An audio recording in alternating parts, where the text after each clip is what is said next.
Are you raising a child that you suspect or that you know has been exposed to opioids prenatally?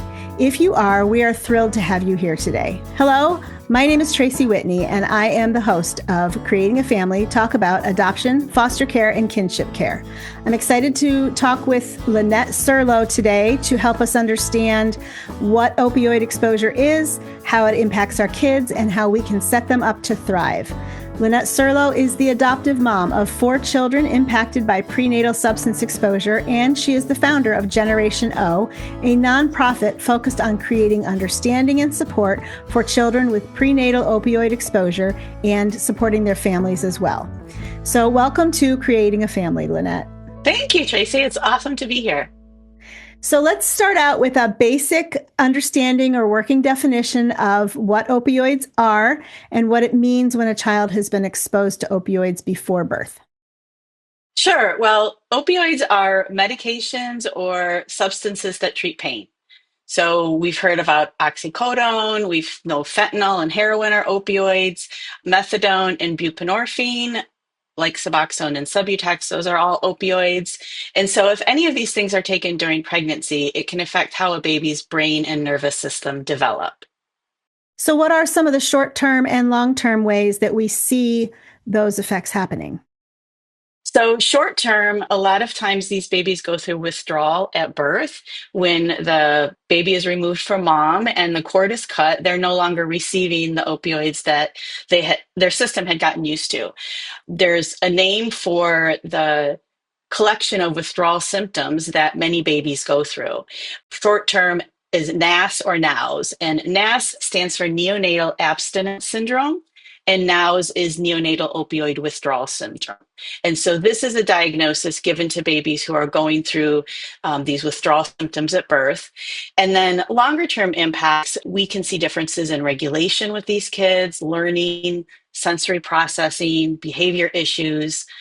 And what we've discovered is that a lot of these challenges emerge over time. They don't all come at once at birth, at any point in childhood. They're emerging as the child grows. So, you, as I mentioned in the intro, are the adoptive mom of 4 children who were impacted by prenatal substance exposure. What were some of the earliest things you noticed that helped you understand that your children might experience the world differently because of that exposure? So I kind of have 2 sets of children. I have 3 teenagers. 2 of them are currently 16 and one is 19. And when they started coming into my life 20 years ago, I didn't notice very much at all. And what I did notice, I didn't necessarily extrapolate into, oh, I better watch out. These could be long-term things. I just saw, as many parents see, a piece of paper that said your child was exposed to this. And I'm like, Mm-hmm. great. I'm going to give them the best care I can and they're going to be just fine. But as these kids began to develop, and my first 3 children were born pretty close together, and they had 2 girls and a boy, and they had alcohol exposure, cocaine exposure, opioid exposure, different cocktails for different children, Mm-hmm. all polysubstance exposed. But as they began to grow, I started to see learning challenges, ADHD type behaviors. They started to emerge in their elementary years. With my son, who was my first opioid exposed son, I saw his NAS at the hospital. We got to see him for the first time at 10 days old, and he was still tremoring. He still had the really tight muscles. He was going through a lot, having a little trouble eating. And so we went through the last couple of days of withdrawal with him. But as many parents are told, the doctor said, congratulations, here's your new baby. He's gone through his withdrawal. Nothing else to see here. Raise him up as a normal child.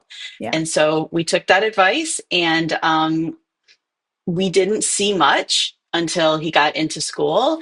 I look back now, Tracy, and I can see so clearly all the times that things were going on with him that were actually delayed withdrawal tremors. I thought it was colic at the time. Yeah. I can see a lot of sensory processing stuff that he was suffering with that I didn't know at that point in our lives that that's what it was. He always struggled to sleep, to fall asleep at night. Horrible. Back in those days, I was doing the cry it out. Mm-hmm. That's what I was told Mm-hmm. to do. And specifically with these babies, he had already suffered trauma, and he just couldn't fall asleep. His body just didn't let him fall asleep. And so I noticed those things. But again, you just think, well, we'll get through this and then they're going to be fine. And then my other child was born in 2020. And so by 2020, I had learned a lot. Mm-hmm. Science had come a long ways. His NICU experience was vastly different than the first one. He had his own private room. There were dim lights. The nurses only went in once every hour for clustered care. They really did all the right things that these opioid exposed babies need. And had I lived in the city where he was born, they would have put him in a follow up clinic and he would have been watched for all of the early things. We moved across state, and so he didn't get that. But I enrolled him into early intervention because I knew that. And he got great services by occupational and physical therapists. And he's on a completely different trajectory than his Mm. older brother. He still has a different wiring. He still has issues, but I can see how helpful those first 3 years were in putting him in a better place than his older brother. Yeah. So I'm hearing a theme starting to emerge here that number one, early intervention and care with supports and scaffolding is critical. And number two, many of the challenges show up around the same time that they start school. Yeah. Yep, that's the pattern. Yep. Yep. So when you are a parent of a child that you suspect had exposure or had exposure, how can you start to make the shift from asking what's wrong with this child? Because, maybe the doctors told you, well, once they get through withdrawal, they'll be fine. From what's wrong with this child to what does this child need from me right now? So I was thinking about this recently, and the first answer is this is a huge ask of parents to do. This is a really tough thing. Mm-hmm. If we're following all the typical parenting guidebooks and we're preparing to be parents and we're parenting how most of us were probably parented, we're doing it all wrong. And so to be asked to completely change everything we know and really understand this child who has a different brain than ours and who has different needs and who's experiencing life in a different way, their whole nervous system and brain is wired differently. And so we have to consider that first before everything. And once we understand this, and you make the mind shift, so many things change. And with my older son, who's now 16, none of this really clicked in until he was like in the 5 to 7 year range. And that's when I was first learning it and putting it into practice. And with my younger kid, he's gotten this from the beginning. And it's now the only way I parent. I can't think of doing things any different. But it was a big, big shift. And I think the educational piece of it is the most important, letting parents know we've come up with a constellation of challenges, 11 different things that we see over and over again in these kids, and just understanding that may be a part of their life. And these are things to look out for is a big piece in being able to make the necessary changes in your parenting. Yeah. That's so good. And we'll get to those challenges in just a second. But I do want to say, parents, if this resonates with you and you're looking at it going, okay, I parented this child this way prior to learning this important information and this mind shift to now I'm parenting differently, cut yourself some slack and give yourself Mhm. some grace. You didn't know what you didn't know.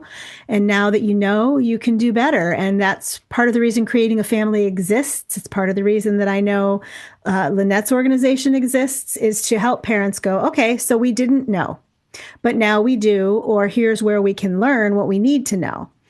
And I think it's really important that we include that in the mind shift is, okay, I have to shift, but I'm going to give myself some grace while I shift and why I need to shift. Mm. Yeah.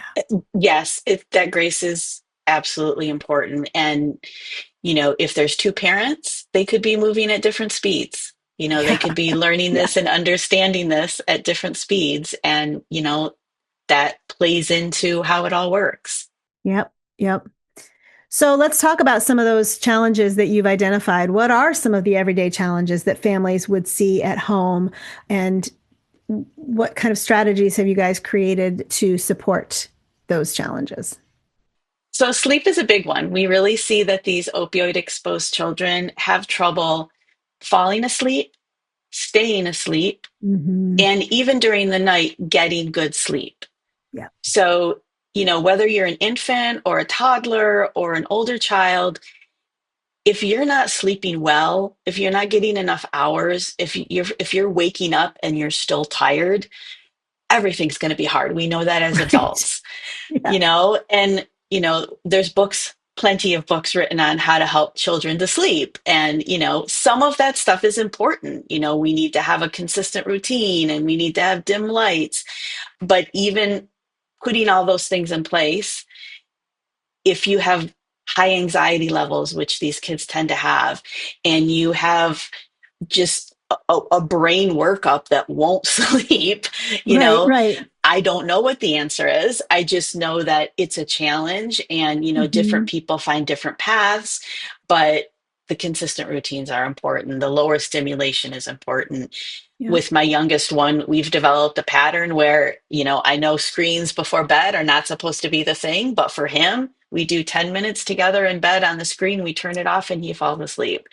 But I contribute that to the fact that he had the early intervention and his system, a lot of it was rewired early on. Hmm. My Hmm. 16-year-old, he still can't sleep. And, some nights he stays up much more, much later than he should. And he just, I don't know what the answer is. Yeah. So, but other things we see, transitions, that's a common theme. So, I'm really good about letting my child know 5 more minutes and then we're going to do this, or, letting them know in advance.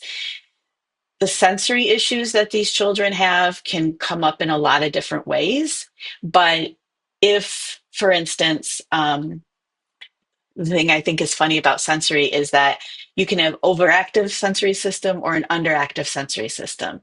And one of the things we see in these kids is it's both, right? So Yeah. my son, he loves to make noise. He is a loud child. He runs, he screams, he likes to throw things on the ground that make loud noises.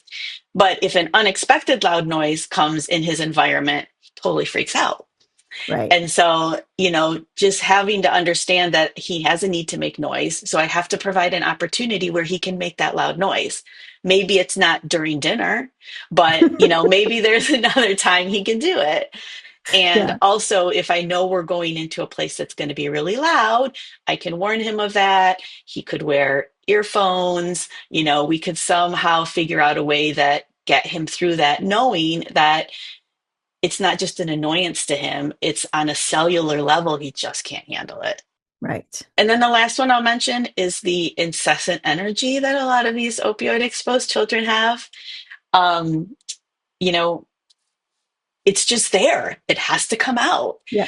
And if you can provide ways where, full body rolling around ways that they can get that energy out. I've heard the term a sensory diet, putting children on a schedule where before school, they're going to go run a lap. They're going to go do some jumping jacks, and just understanding that they may never seem to get tired and that's who they are. And we just have to accept that they need a lot of outlets. If they don't get those outlets, then they're going to turn that internal energy that needs to come out into misbehavior, Yeah. into, things we don't want to see. Right.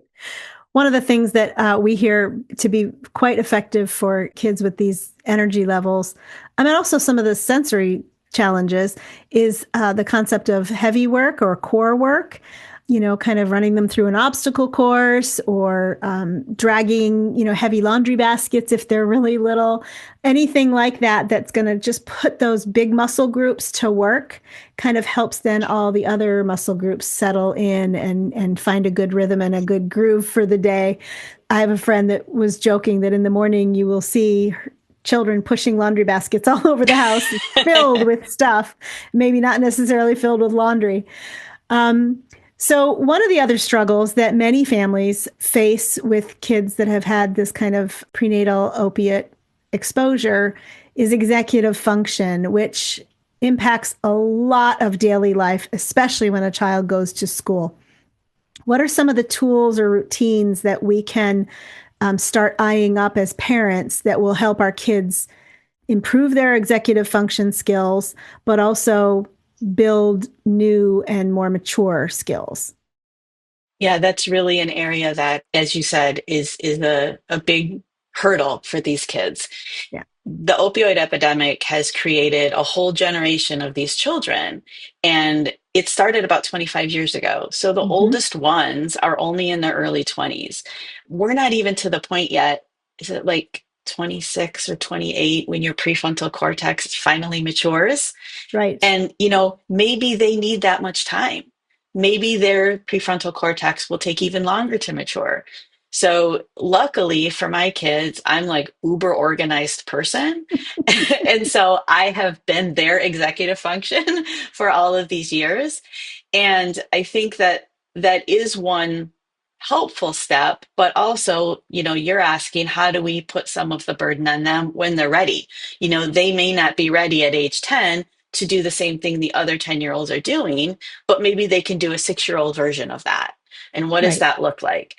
The biggest thing I've learned is that the one step, two-step directions. I can ask my child to go get your shoes on. If I say, go get your shoes on and then grab your coat, that's too much. Yeah. That's two things and it's too much.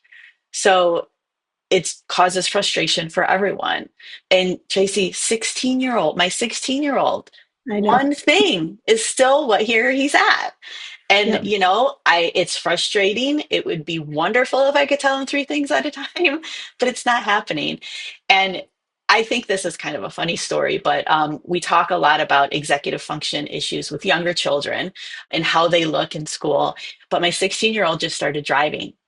And do you know what lack of executive function looks like when you're driving? A four-way stop. How do you do a four-way stop with no executive function skills? How do you Right. figure Right. out who's going to go next? When is it your turn? And so my son is a safe driver, but he's the one at the four-way stop that has to get the horn signal in order to know it's To time for him go. to proceed. Yes. Right. Yes. Right. Yeah. And I've found even in my own parenting, executive function skills are aided by visual supports. So in our house, if I have to give, I try not to, but if I have to give multi steps, I will hold up my fingers, step number one, step number two, step number three. Then I'll often have them repeat it back to me.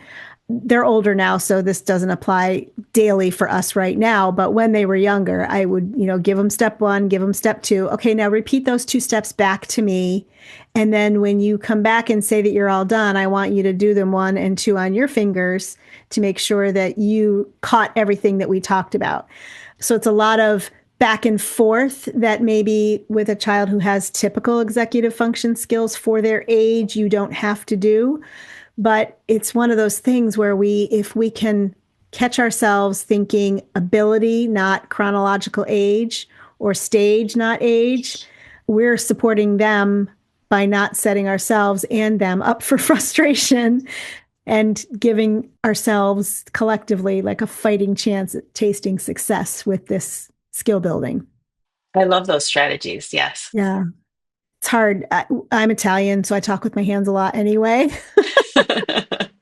So, what's another tool or technique that parents can use for organization or memory or even follow through, which seems to be a big struggle for a lot of families that Mhm. they may know that their child has executive function challenges, but they don't know that follow through is maybe part of that. So, what are some other tools that you guys have found successful? One of the big things that this makes me think about is children are often asked to clean their rooms. And without executive function, that's a pretty overwhelming ask, And so we, with the visual systems, what does clean your room mean? We no longer tell my oldest, who's in college now, and thank God I don't have to look at her room anymore because it was never clean. But, I had to stop telling her to clean her room. I would say, please go pick up your clothes. And then when she was done, please bring me the dirty dishes that are in your room. And then one time, spent a weekend, cleaned the whole room myself and took pictures of it. This is what a clean room looks like. And That's genius. in her closets, because she had the kind of closets where you open it up and it has all the little drawers and cubbies in it. So, each individual inside of each closet door, it had, this is what this one should look like, this is what this one should Yep. look like, Yep. and she needs that because you not only do you have the trouble breaking down the different pieces of it, you're constantly getting distracted if you're a child like that when you want to do what mom says, but oh, you just heard a bird chirp and I wonder what bird might be out the window that I can go see right now. Yeah. Yeah. We love the way that Ross Greene puts it. Kids will do well if they can. And so when you set them up for success and you give them an actual example of what you're asking for, you're number one, assuming that they want to please you and work with you on this. And number two, you're assuming that there might be something getting in their way. So here's what we can do to figure out what that is and how to fix it. Listeners, I hope you're enjoying this conversation with Lynette as much as I am and learning from the things that she and her family have experienced. If you are interested in other learning opportunities, we have a library of 15 free courses. Thanks to the Jockey Being Family Foundation for their generous partnership, we can offer you these 15 free courses. You can take one of them or all of them, whatever suits you, and you can find them all at bit.ly/JBF support. That's bit.ly/JBF support. Thanks so much, and let's go back and listen to the rest of the interview. One of the things that happens when kids enter school, and that's kind of one of the ages that starts to become very aware that are very obvious that something is going on, maybe that we didn't have to pay attention to before, is that kids start to struggle with, again, those executive function skills. They start to struggle with some of the social skills.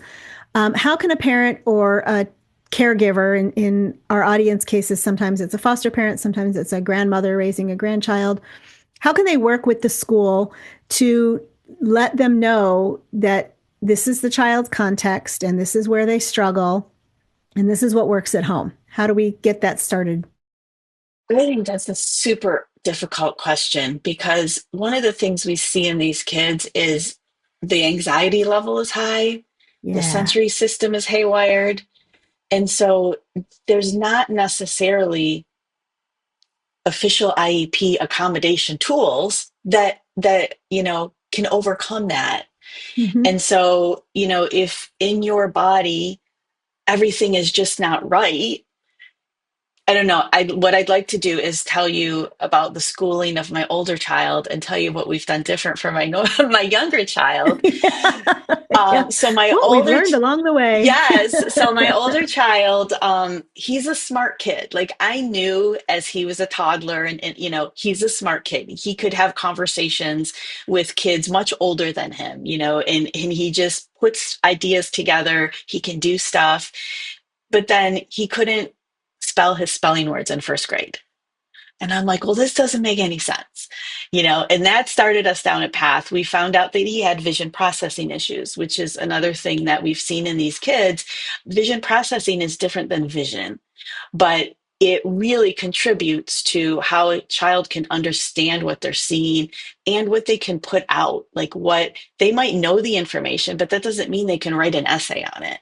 Right. And so he kind of, because he was smart enough to put the pieces together, could kind of like make his way through up until second, third grade. And Mm-hmm. then it got too hard. Those concepts just layer on each other. And if you kind of missed a little bit of one, and then the next year you miss a little bit of two, by the time it gets reintroduced in third grade, you're kind of clueless. Yeah. And so that's when we saw the grades start to go down.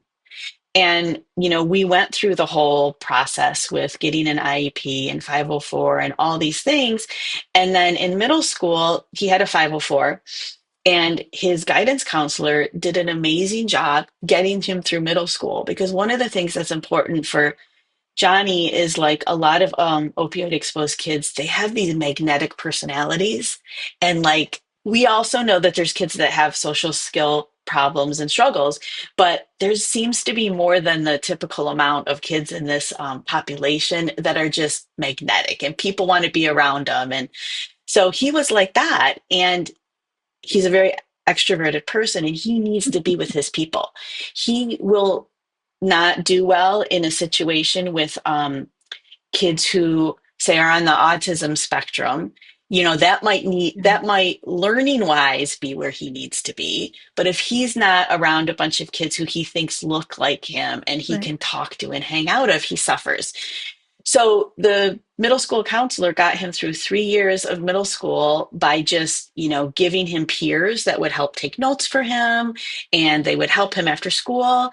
And so we got him through with good enough grades. But then what happened when he got into high school was not good. Yep. And Yep. so we're still in the middle of that. We've got a good IEP now, and he's in a specialized program.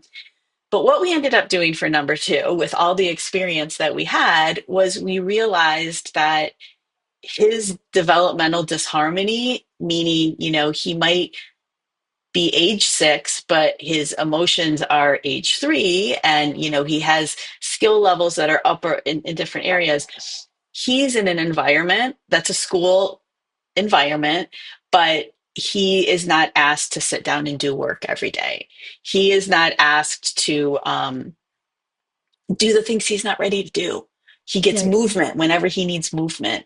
And, you know, education is changing so much and there's so many different programs and homeschool ideas. And there's plenty of parents who have to use the school system they have and use those. But if you have an opportunity to look at programs outside of the traditional school, I think that you might find something that fits these kids and their developmental needs. Yeah, I think that the options that are available by opening that door of communication with the school, even if it ends up meaning homeschooling, just opening that door and having that conversation. One of the things that we recommend at Creating Family is sometimes parents want to write a letter to the teacher at the beginning of every school year. And that can be really helpful towards kind of just giving a brief context. You don't have to give, private details that your child doesn't want shared or that are, integral parts of their private story. But the impacts that you're seeing definitely should be something that the teachers can be made aware of and see also. And then just keeping that door open between school and home, having that regular conversation, having that kind of the brainstorming sessions. I know I've done it in IEP meetings before where we say, okay, well, this worked last year, but it's not working so great this year. Mm. What can we do that might work better? How can we, keep respecting her privacy and her dignity, but giving her the opportunity to really thrive differently than last year, turned out to be. Those things have been really helpful for us walking through keeping that door open and regular communication with the school. Another thing that I think can be really helpful in a school setting is, and you alluded to it with your son, is the taking the accommodations and not always putting them in a quiet room alone for extra test taking time, but mixing that up with peer involvement, whether in your son's case it was a friend helping him take notes, or in some kids' cases it's taking them into a separate room where other kids are that also need some specialized attention and allowing them to learn how to work collaboratively in a small group, that failure is okay, setting Mhm. the safe space that says failure is okay, and it's really just a matter of learning how to do it differently. It's not a failure on your part, and it doesn't mean you're a failure as a student. Those are some of the things that I've seen to be very helpful when handling the school situations. Well, in academics, that's one of the big learning curves that I've had. You know, I was raised by teachers and a school principal, and so academics was first and foremost for me my whole childhood, and I succeeded because of the brain I was given, and it was an interesting to watch our substance exposed adopted children go through the school system was very different than what Yeah. my husband and I's experience were. And I think in the end, what we realized was obviously academics are important and there's a place for them. Right. But in a child's whole world, especially a child whose strengths might not match with what academics is made up of, we really need to surround that kid with places where they can really succeed. They're going to have to go to school, they're going to have to do certain things, but my older son is a dirt bike rider. He wins races. We're putting a lot of emphasis on that. And he has places where he can really succeed because schools, even when he tries his very, very best, his best is not going to give him the same rewards as someone with a typically wired brain is. Right.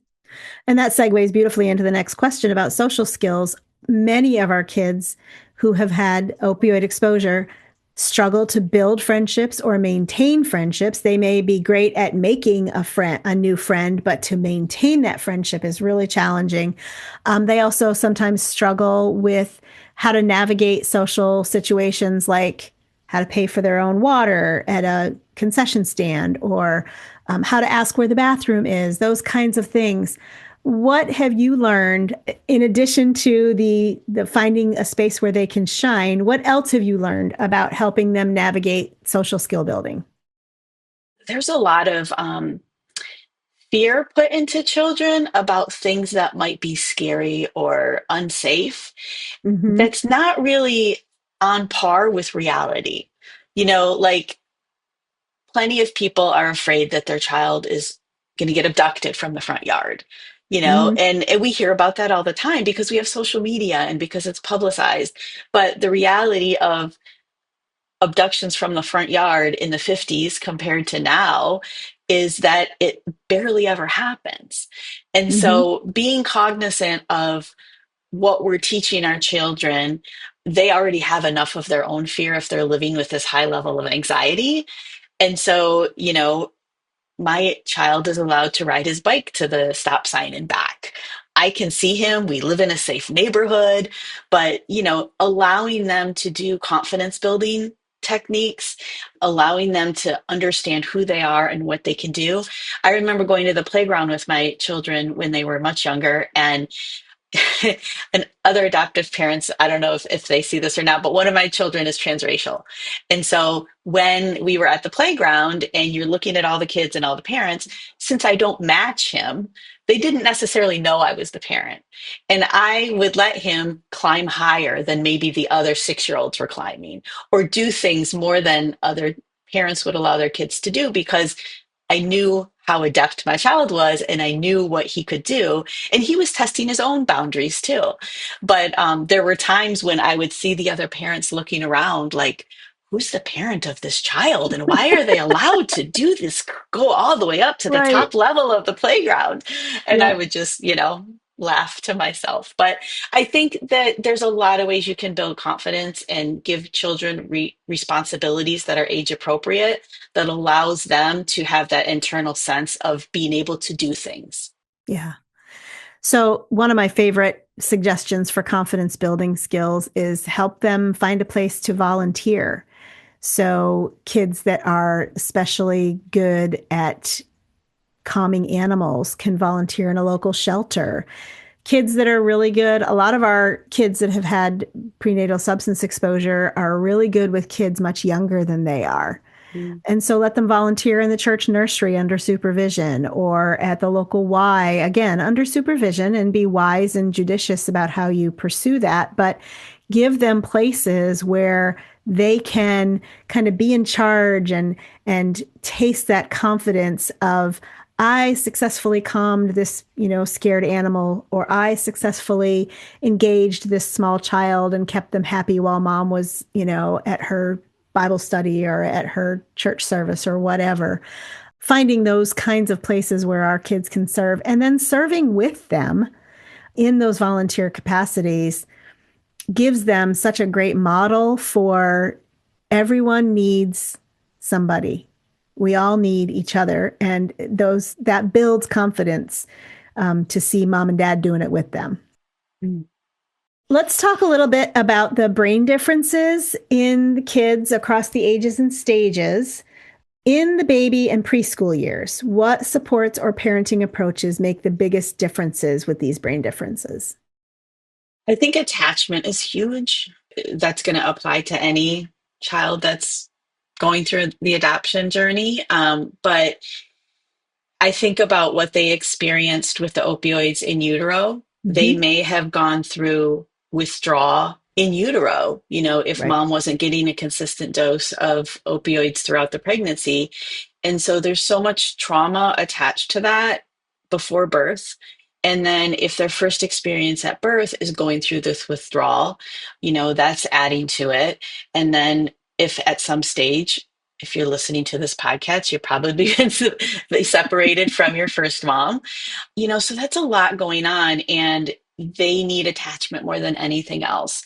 These babies are typically difficult to console.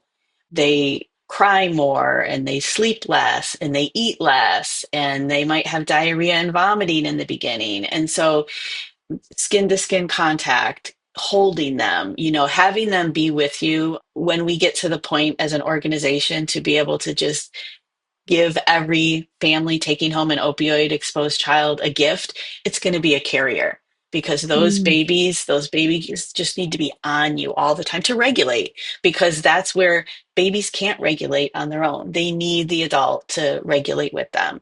And so that creates the attachment, it helps with the regulation.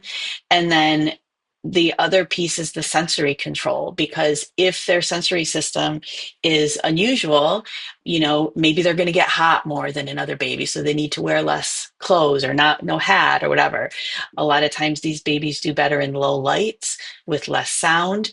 And it's easier to give that to a baby, but think about what an environment with lower lights and less sound looks like for a 3-year-old.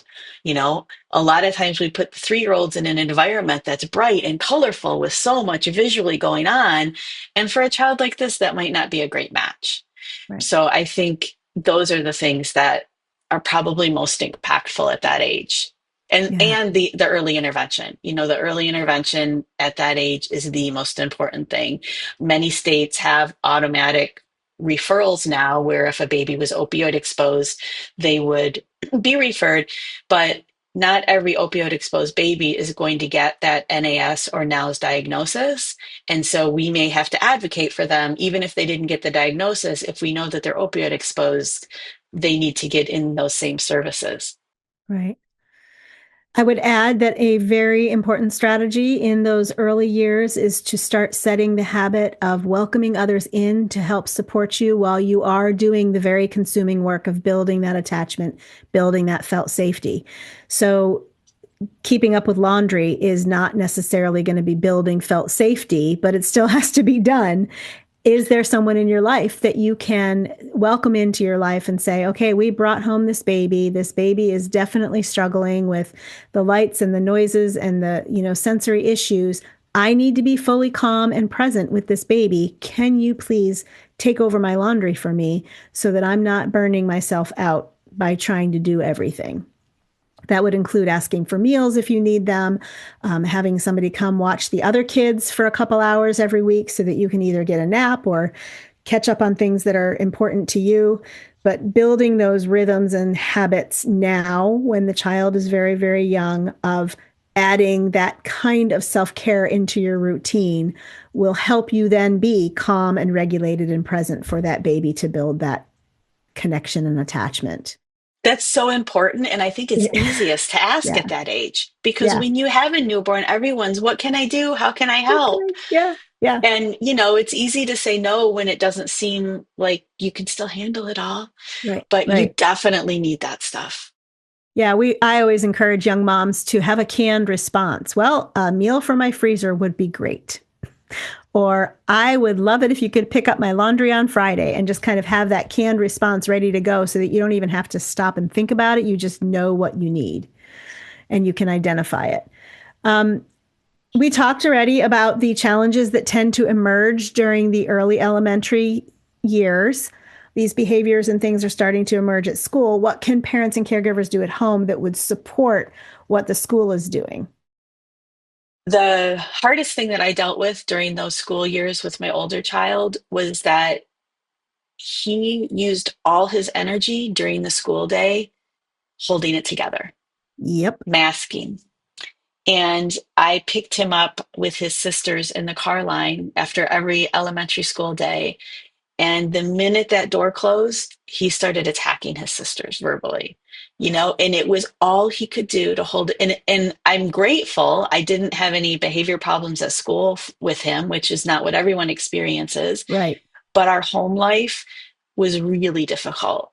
I remember at parent teacher conferences talking to the teachers about how polite my son was and how much he participated and this and that. And I'm like, man, I would love to meet that kid.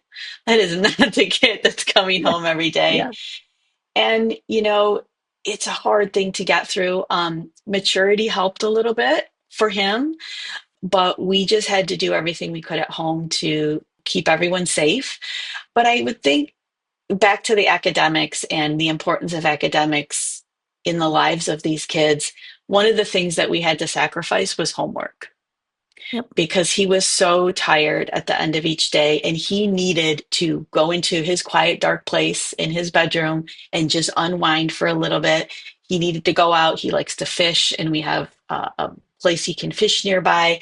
He needed to be him and detox from the day. Yep. And Yep. usually by the time dinner rolled around, we could have a dinner together. But then after that, then tiredness of the evening set in. And there really was no opportune time to get homework done. And for years, I would find that minute, I would pressure him to do it. And you know what? Even if he did get to it, it wasn't good. It didn't help. What was best for our relationship was to get the understanding with the school that he can do everything he can do during the school day. But at the end of the school day, there's nothing more that can be done. And whatever that means, it means.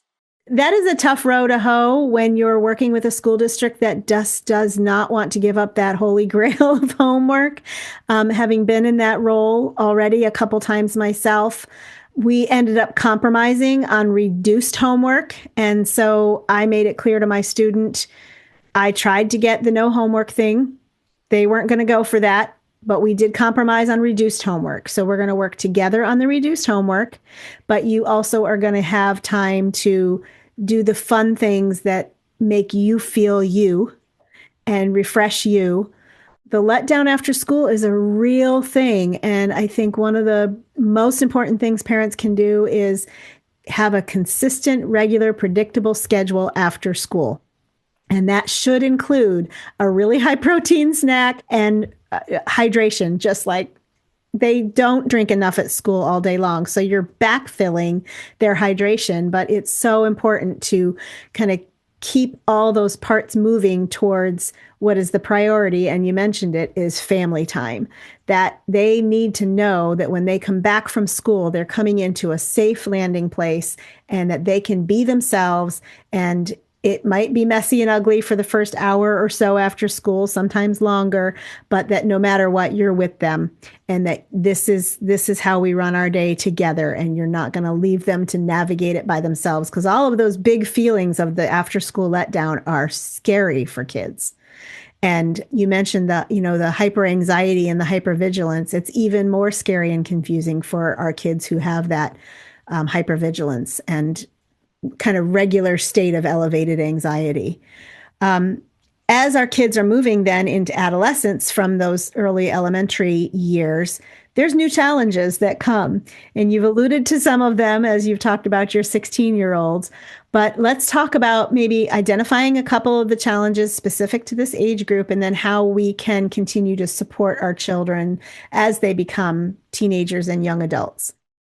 Well, I think supporting their identity and their independence to help reduce some of the shame that they might be feeling just Mhm. because they're living life through this lens that they've been given. Yeah. By teenage years, you're going to know what they like, what they're gravitating towards. Hopefully, it's something that you like too, that you can participate in. Or you can learn to Um, like it.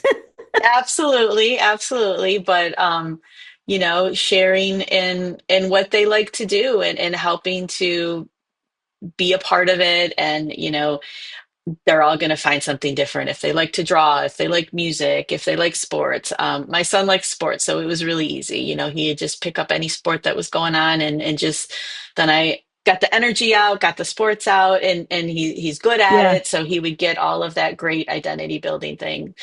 And it's a rocky time for any adolescent to go through.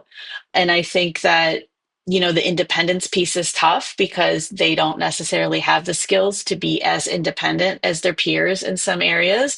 In some areas they might be already doing things at ages above, but Yeah. I would assume that not all kids would be ready to drive. Mine was ready to drive, and that's been a great outlet for him, just knowing, before he used to get on his bike all the time, and now he can get in his car. So yeah, it's really going to be an individualized approach, I think. Yeah. And I think one of the things that's really important to remember about adolescence is the kind of the driving force of adolescence is to be just like all the other adolescents in their life. And so if they've already identified that their brain is wired differently than their peers, there could be that sense of shame or that sense of rejection that they're carrying.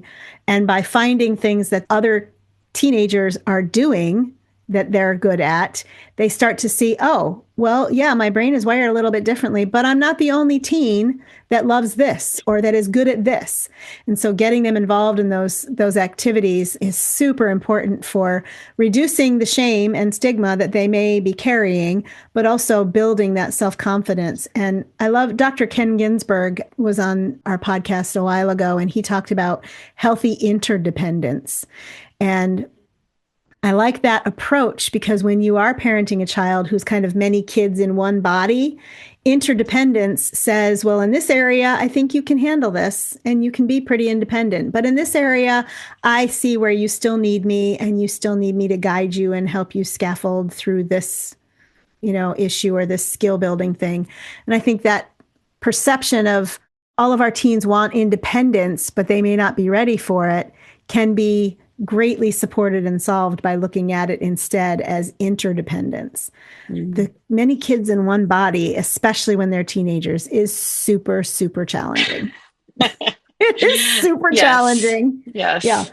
So I like the way you said disharmony of maturity. There's like mature social skills, but, really immature, self-care, body hygiene skills, when those don't match, that can be really challenging to Oh, navigate. And there's many different types of disharmony that are going on for our kids.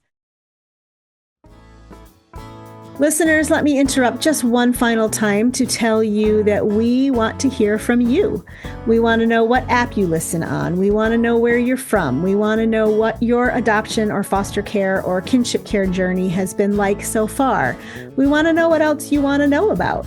Use the link in your podcast player or the link in the YouTube show notes to tell us any of those things that I just mentioned or whatever else you want to tell us.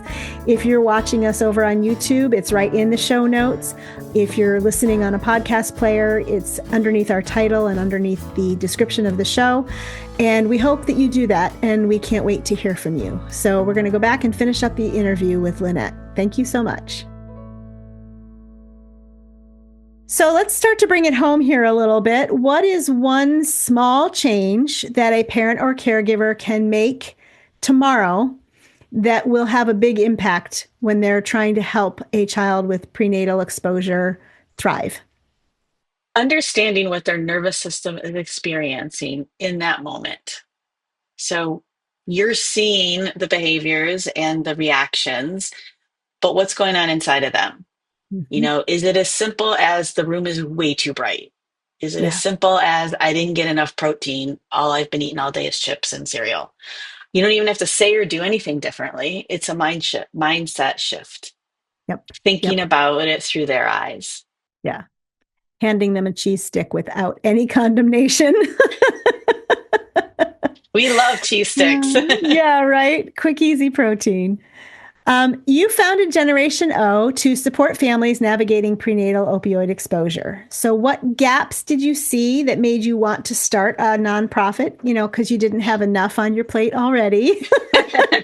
So, what gaps did you see that made you want to start this organization? And then, listeners, we did include the link to the organization in our show notes for you. Thank you, Tracy. So, huge gap. There was no national organization for opioid exposed children. I think the precursor to Generation O was a Facebook group that is still thriving. There's over 8,000 members there. And these are members from primarily the US, but around the world, raising these children. And over and over again, seeing the same things in these children. Yeah.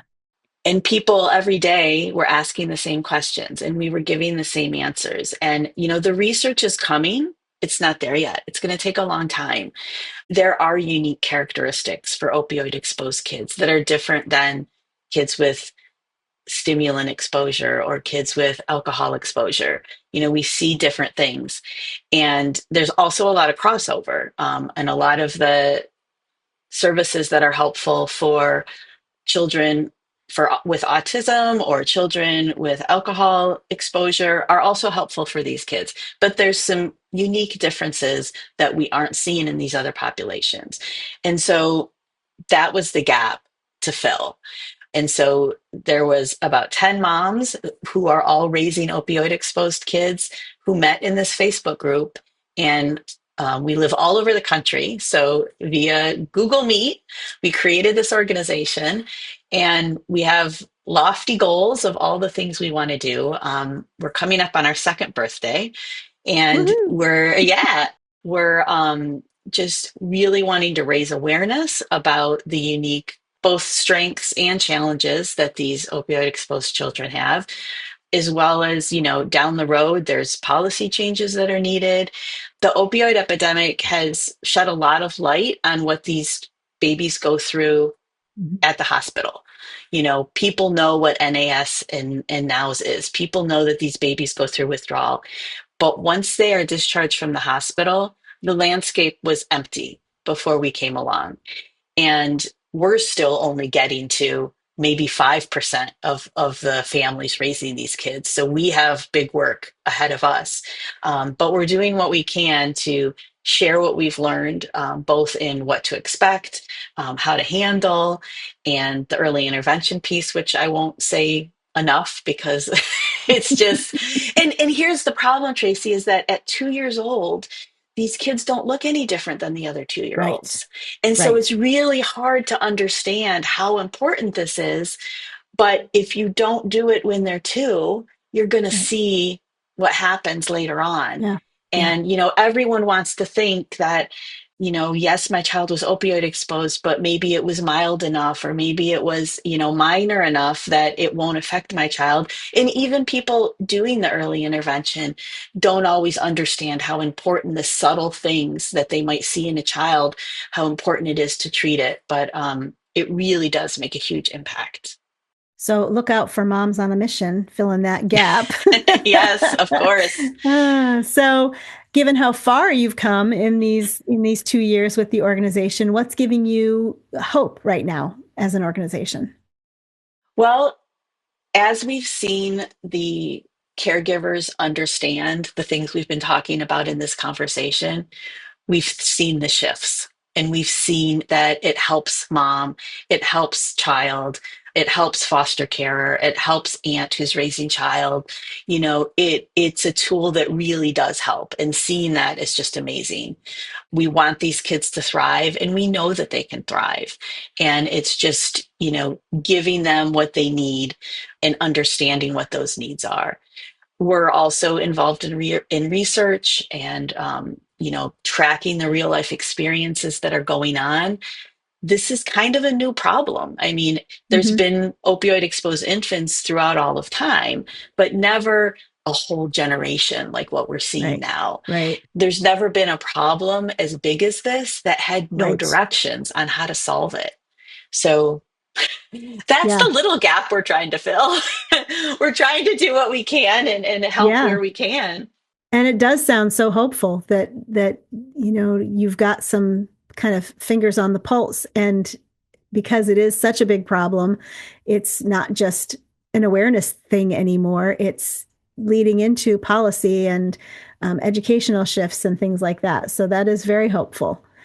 So let's talk directly to the parent or the caregiver who is raising a child with a history of opioid prenatal exposure. What message of hope would you give them about setting up this child to thrive in the future? You're on a journey. It's going to be fun. It's going to be bumpy and rocky. And these kids are wired differently. That's just in the sooner that you can find out where their strengths are and help support their strengths, and your life might shift in ways that you didn't even expect, but they can bring great joy. We just need to understand who they are and support who they are. They're all individuals. One of the things about the constellation of challenges that we've created is that we have 11 different points on this sunshine, but each one has their own combination of Mm-hmm. strengths and challenges. And so just understanding your child and what their needs are, because when they're supported, they can absolutely thrive. That's fantastic. Well, listeners, if you are raising a child with opiate exposure, please go to generationo.org and check out those constellations of challenges and where your kid might fall, and look around the site for the support and the resources that will help you set your child up to thrive. Lynette, thank you so much for your time today. Thank you for sharing your own life experiences and journey so honestly and practically to help others learn. And we wish you and your organization a happy second anniversary, but also a strong, flourishing future. Wonderful. Thank you so much for this opportunity, Tracy.